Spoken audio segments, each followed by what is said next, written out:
Organisées par le Conseil régional du Centre Val-de-Loire à Blois, les rencontres régionales de la coopération internationale ont été l'occasion de rassembler les associations locales, régionales et nationales, établissements publics et scolaires engagés dans la solidarité internationale.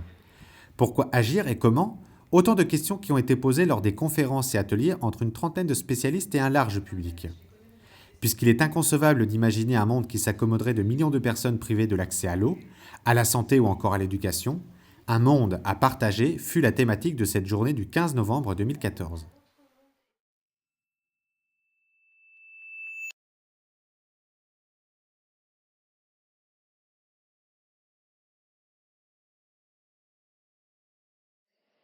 À Blois, comme dans la région, nous considérons la coopération comme une vraie politique publique, une vraie politique à valoriser et amplifier. Selon moi, la coopération, c'est évidemment une idée solidaire, c'est une idée de partage, c'est le thème de cette journée, c'est une idée moderne, c'est une idée moderne, c'est une idée d'avenir, donc continuons tout simplement à y travailler tous ensemble pour garantir aussi la paix sur notre planète.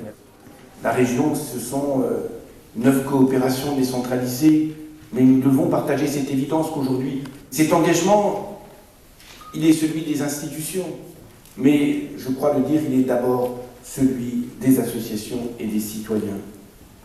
Je crois que nous devons nous exprimer d'autant plus fortement que nos concitoyens aujourd'hui ont trop souvent, de manière exagérée, la vision d'un monde hostile, la vision d'un monde antagoniste, la vision d'un monde qui serait celui des rivalités. Ce que vous allez faire aujourd'hui, ce sont des échanges d'expériences, ce sont des présentations, ce sont des valorisations de ce que vous faites, non pas pour vous-même, mais pour que l'ensemble puisse progresser, puisse être encore plus performant. Ce seront des découvertes. Je souhaite vraiment que ces rencontres de la coopération décentralisée soient pour vous une étape supplémentaire, un soutien supplémentaire, un élan supplémentaire pour atteindre les objectifs que vous vous donnez. L'introduction de la journée fut suivie d'une table ronde consacrée à l'expression en France des valeurs de la solidarité internationale.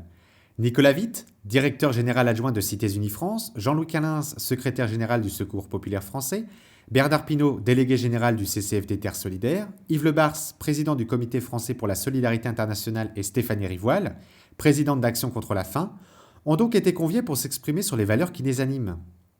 De quelle manière et par quels critères choisissent-ils d'intervenir et de faire jouer la solidarité internationale ? Animée par Dominique Gerbeau, ancien président de Reporters sans frontières, la table a été suivie d'échanges et de débats avec la salle avant de laisser place au village associatif où les acteurs de la solidarité internationale en région Centre-Val de Loire ont pu mettre en avant leur action, leurs projets et leurs valeurs à leur tour.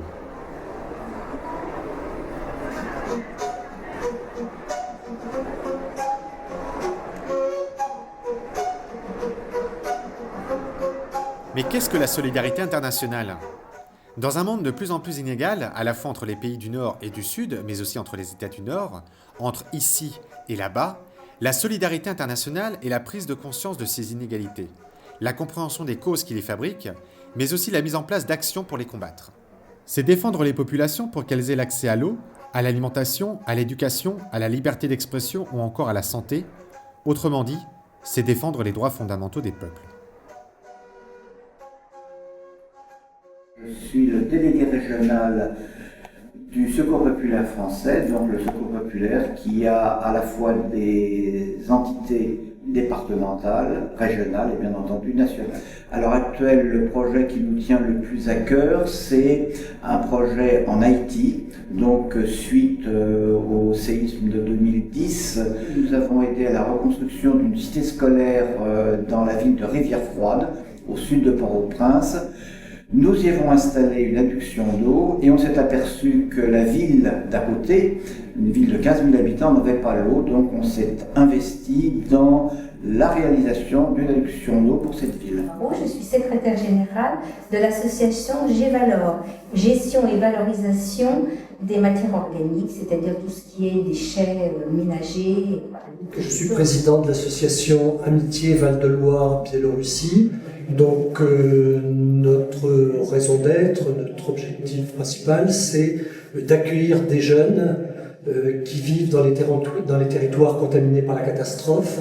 Alors, l'UNICEF est une agence des Nations Unies. Nos 3 pôles essentiels sont la collecte de fonds, la sensibilisation de tous les publics aux droits de l'enfant.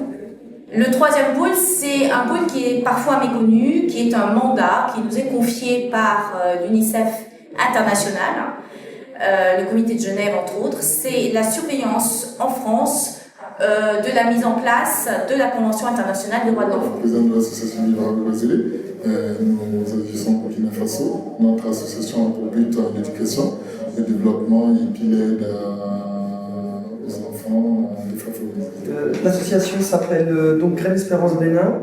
Nous sommes situés à Beaugency, pile entre Orléans et Blois. Les objectifs de l'association sont le premier point, c'est la scolarisation. Par le biais de la scolarisation des enfants, on a évidemment rencontré les familles, ce qui nous a permis de travailler avec eux sur des projets villageois. Et en fait, on met en place avec eux des activités génératrices de revenus. Comme ça, une fois que nous, au sein de l'association, on partira tout doucement et on se détachera de l'aide, et ben ces familles-là pourront continuer à scolariser leurs enfants et vivre un petit peu moins dans l'urgence quotidienne, comme ça peut être le cas malheureusement au Bénin. Nous, c'est l'association Bandia Monnaie. On est un jumelage entre le lycée Jean Monnet de Joletto et le lycée de Bandiagara au Mali, dans la région de Mopti. L'année dernière, on a fait venir une délégation donc avec 9 élèves qui étaient accompagnés de leurs professeurs. Cette journée est également le lancement de la Semaine de la Solidarité Internationale. Une vaste mobilisation autour de la solidarité internationale avec près de 7500 animations dans 500 villes différentes partout en France. En 2014, près de 500 000 personnes ont donc été sensibilisées par les 14 000 bénévoles engagés dans cette semaine. Puisque cet événement est aussi relayé en région Centre-Val de Loire, 4 500 personnes ont donc participé aux animations programmées par les associations et autres acteurs locaux. 10 ateliers thématiques s'intéressant tantôt à l'engagement dans la solidarité internationale et à ses nouvelles formes, aux outils mis en place pour une meilleure éducation à la citoyenneté mondiale, au rôle des médias, aux dons, à la jeunesse ou encore aux migrants, ont rythmé l'après-midi et ont permis de soulever des problèmes, de trouver leurs solutions, mais aussi de partager les réflexions de chacun sur le monde qui nous entoure. Ces 14e rencontres régionales de la coopération internationale ont été dédiées à la mémoire de Frédéric Tricot, président fondateur du réseau régional Centre-Aidé et animateur du jumelage Vendôme-Boulsa, qui a mis ses convictions, son énergie et sa force au service des valeurs de la solidarité internationale.